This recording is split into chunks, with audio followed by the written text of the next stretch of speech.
Voice of Industry. Voice of Industries. Bonjour Frédéric, ravi de te recevoir aujourd'hui pour la deuxième fois sur le podcast Voice of Industries. Bonjour Mathieu, merci de l'invitation et ravi également. Frédéric, je te propose que tu nous expliques qui tu es et que tu nous présentes tes activités au sein du groupe Axence et que tu en profites d'ailleurs pour nous expliquer un peu ce que fait Axence. Donc Frédéric Hunsburger, au sein du groupe Axence, je m'occupe de direction industrielle et plus particulièrement depuis ces 3 dernières années d'excellence opérationnelle et de transformation digitale des opérations industrielles.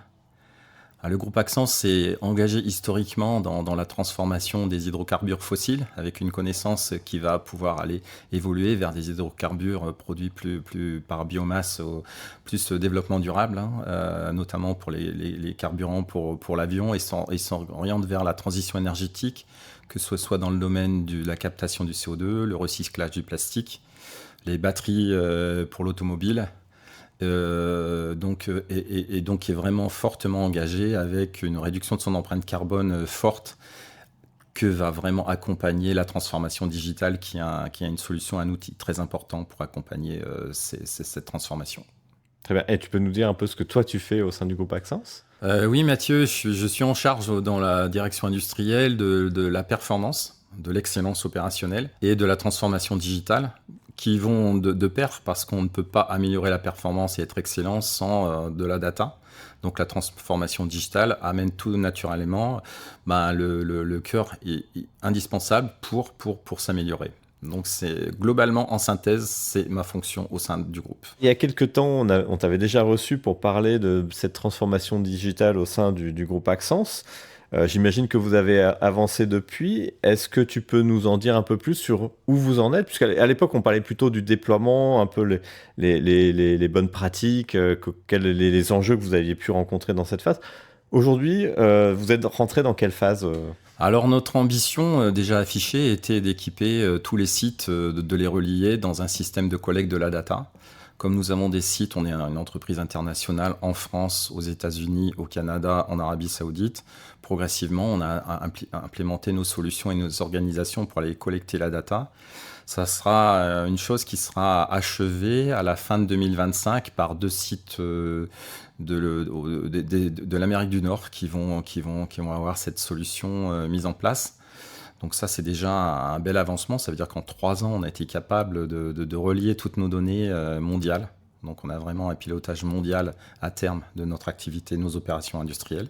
Ensuite, on a inséré cette politique-là dans le développement durable, c'est-à-dire de pouvoir utiliser ces datas pour réduire notre empreinte, qu'elle soit énergétique, par le suivi de nos consommations énergétiques, mais aussi l'eau, qui est une matière première importante. Et puis aussi tout ce qui est le rendement matière, qui aussi avoir un gros effet sur notre empreinte durable. Donc ça, techniquement, voilà où nous en sommes.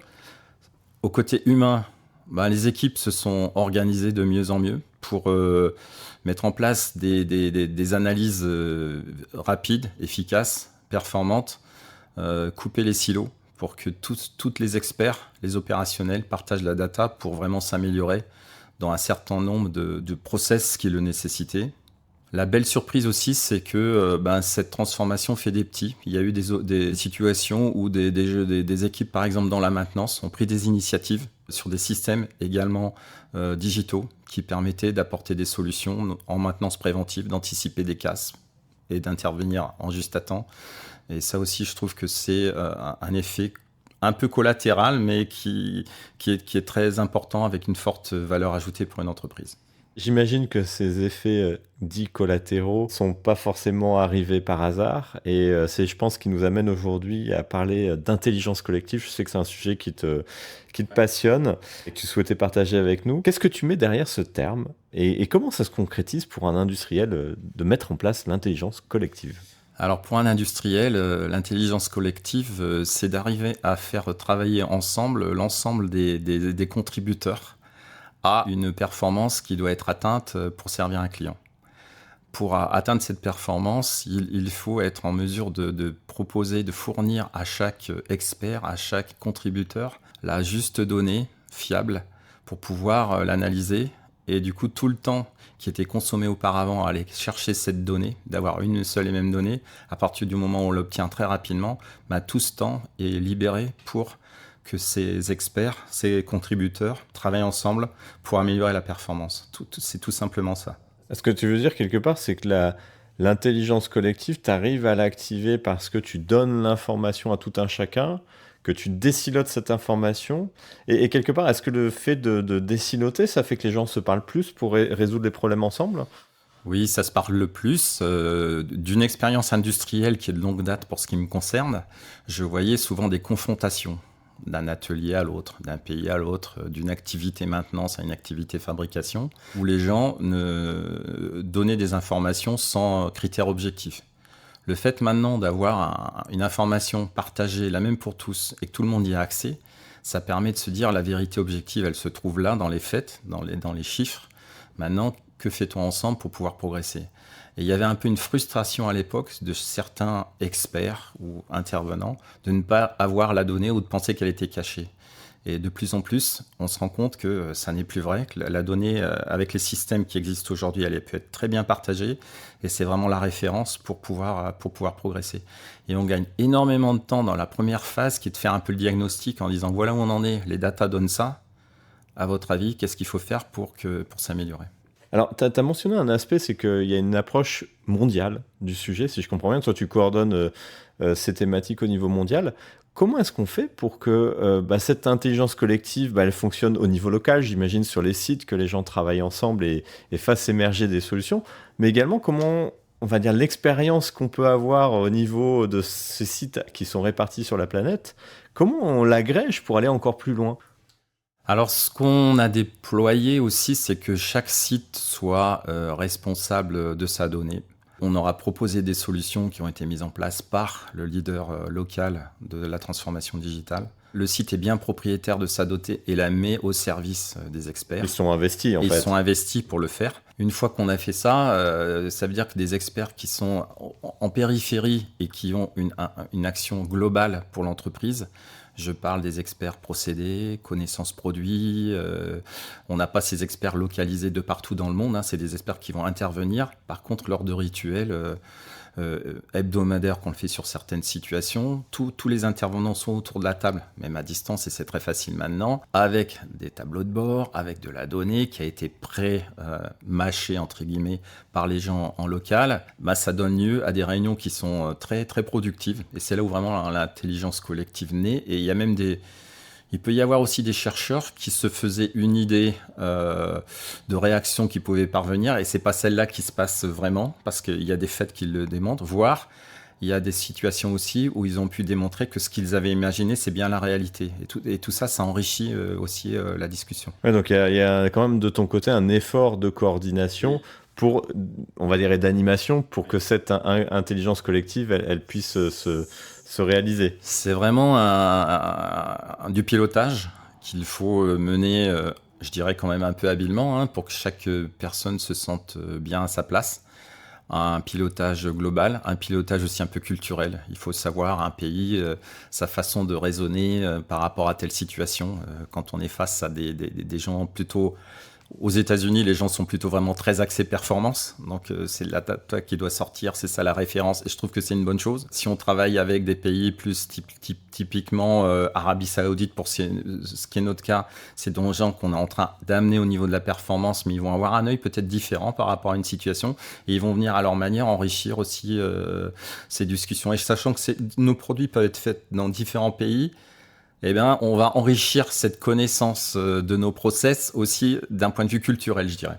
Et d'ailleurs, comment les gens vivent un peu ce benchmarking qui peut y avoir lieu ? Parce que si on produit le même produit à différents endroits, naturellement, on va chercher à benchmarker. Comment est-ce qu'on fait pour que ça soit vécu positivement ? Il faut le faire un petit peu comme un challenge. Quelque part, il faut le rendre un peu positif, sous forme, je dirais, presque de jeu. De s'engager en disant voilà, c'est ça, c'est un peu ça, et de se dire c'est pas un grand problème encore parce que le client a toujours un produit qui satisfait à ses attentes. Par contre, on fait encore mieux en termes de coût, en termes d'empreinte carbone, et c'est un peu des défis que chaque site peut se donner, mais c'est dans un sens très bienveillant, et sachant que ce qui est important pour le pilote, c'est de s'assurer qu'il va apporter le support global du groupe pour que ces progrès soient réalisés. C'est des engagements que chacun prend d'action tant au niveau du site que les experts plus globaux qui doivent intervenir pour dire, bon, la semaine prochaine, on s'est dit on fait ça, on avait notre plan d'action suite à notre rituel partant de la data et on progresse comme ça vraiment dans un collectif. Et c'est vraiment une équipe en fait qui gagne au bout du bout. Alors, tu parles beaucoup d'empreinte carbone. J'ai l'impression que c'est quand même un sujet important. Tu parlais également de l'eau. Qu'est-ce qui sont pour toi les ingrédients aujourd'hui importants pour ça? C'est-à-dire que j'imagine il y a des sujets autour de la mesure, comprendre le scope 2, scope 3, mais à une manière assez fine pour pouvoir agir dessus. Pareil pour les consommations d'eau. Qu'est-ce que vous avez mis en place aujourd'hui chez vous? Alors c'est un petit peu, je dirais, comme à la maison. Si on veut faire des efforts et réduire notre consommation électrique, c'est important de suivre l'application qui est mise à notre disposition pour suivre notre conso au quotidien. Sur une usine, il faut arriver à avoir ces systèmes-là qui soient affectés à chaque propriétaire d'unité et pas trop global pour qu'il puisse agir vraiment sur l'opération qu'il est en train de suivre. Et donc, il faut mettre les compteurs aux bons endroits pour rendre un peu responsables les personnes qui sont en supervision des opérations. Et donc, on a développé ces réseaux sur notre usine en France. On a couvert presque 100% des captations de conso d'énergie. Sur d'autres sites, on est en train de les intensifier, de manière à avoir une carte mondiale en fait de nos consommations, parce qu'aller chercher une politique, notre politique c'est 1,5% de réduction par an pour atteindre moins 30% à horizon de 2030. Ça peut paraître facile à dire, mais si on n'a pas les compteurs, on aura du mal à le faire. Donc ça, c'est aussi un premier point. Et ensuite, à partir du moment où on a les données, c'est là où on peut démarrer les plans d'action. Donc il y a des sites où il y a une première phase, j'installe les capteurs. Ensuite, à partir de la donnée, j'investis là où c'est le plus rentable possible. Donc on est un peu dans cette démarche. Alors tout à l'heure, tu parlais des managers, en particulier des latitudes que vous me donniez sur le terrain et de l'ownership en fait de ces sujets. Quelles sont les clés pour toi, pour ces managers, pour être en mesure de créer les conditions de cette intelligence collective? Comment tu les accompagnes pour que localement, ça se passe bien? Alors pour les accompagner, il faut déjà leur montrer tout l'intérêt que peut avoir la transformation digitale dans la performance globale de l'usine. Pouvoir les aider aussi à communiquer sur le fait qu'ils s'engagent là-dessus, pouvoir apporter la formation au bon niveau de chacun des collaborateurs et ensuite de capter les actions qui vont permettre de gagner en performance et de se focaliser là où il y a des enjeux. Et ayant ces plans d'action, de s'organiser en pilotage, action par action, avec des rituels, avec tous les acteurs concernés, des reportings qui se fassent avec les plans d'action qui sont adressés à ces managers pour dire sur ce point-là, on en est là, on a les prochaines actions qui sont là, sur ton usine, il y a ça et ça qui va se passer et tu vas voir les progrès dans 3-4 mois, c'est ça qui va arriver. On est vraiment dans cette notion un peu de pilotage et du coup local parce que le manager du site attend des performances et aussi transversal parce que ça dépend de plein d'acteurs différents. Ouais, donc il y a quand même cette notion aussi, quelque part, des équipes support, comme tu disais tout à l'heure, procédés, digital, etc., qui sont au service en fait, des sites et qui vont se mettre à disposition pour les aider quand ils ont besoin. Quand on a une mission globale dans un groupe, ce qui est difficile, c'est de se faire sa place et de se dire qu'est-ce que je peux apporter à mon niveau pour aider l'ensemble des sites. C'est de poser la question là. C'est un rôle qui n'est pas simple quand on prend ce type de poste. Et après, de s'assurer, de bien connaître donc tous les experts qui peuvent aider, les identifier, les impliquer, les engager. Et après, de s'assurer régulièrement que les contacts sont bien pris pour que ces actions, ces informations, que ça communique bien entre eux, quoi. Est-ce que ça ne veut pas dire quelque part il y a un genre de marketing à faire interne pour promouvoir quelque part ces expertises et faire qu'elles soient suffisamment visibles des sites pour qu'ils y fassent appel quand ils ont besoin? Oui, complètement. Et il faut que... chez Axence, on peut avoir des gens en process qui sont plutôt basés, sans relever de secrets, plutôt en France, avec un petit peu moins d'experts basés à l'étranger. Donc il faut qu'on fasse un peu ces liens et de dire qu'est-ce que cet expert peut apporter. Et d'autant plus qu'il va avoir les données, il va pouvoir t'aider pour t'apporter ça. Et pareil, dans les gens qui sont dans l'analyse des données, il faut aussi qu'ils aient une bonne vitrine pour dire telle solution, ça a été apporté par telle équipe et ils ont été performants parce que maintenant on a un outil qui répond très très vite à vos demandes. Pour aller dans le concret, est-ce que tu peux nous donner quelques exemples concrets d'initiatives qui ont émergé avec cette démarche d'intelligence collective et qui t'ont un peu surprise et qui quelque part, montrent que les gens se sont bien appropriés les choses? Alors, je peux donner 2 exemples. Un qui vient purement de la donnée sur un sujet d'activité d'un produit qui était différent d'un site à l'autre, avec des experts qui se creusaient un peu la tête et en se disant mettons toutes les datas sur la table, passons-les à la moulinette de ce qu'on sait faire en termes d'analyse de données et on va voir si on sort les actions importantes pour trouver la solution.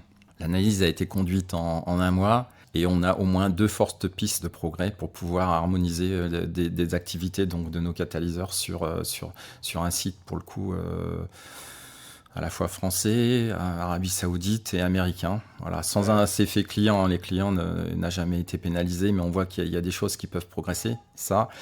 Et l'autre point de solution, et on y travaille aussi pour l'incorporer dans notre système de transformation digitale, c'est les initiatives de maintenance sur tout ce qui est suivi vibratoire de nos équipements, avec des enjeux qui sont importants parce qu'on voit qu'on évite à la fois de la casse de matériel, mais aussi des arrêts qui interviennent au moment où c'est le moins bon et on perd en production, on peut mettre en danger un client. Donc c'est des événements qui viennent en fait du terrain et qui ont permis des progrès. En préparation de ce podcast, tu me disais qu'il y avait aussi un sujet autour du choix des fournisseurs, et en particulier des fournisseurs autour des solutions digitales auxquelles vous faites appel, et un sujet autour un peu de certaines caractéristiques qui étaient importantes pour pouvoir accompagner ce type de démarche et être compatible avec ces approches d'intelligence collective. Est-ce que tu peux nous partager un peu ton point de vue sur le sujet ?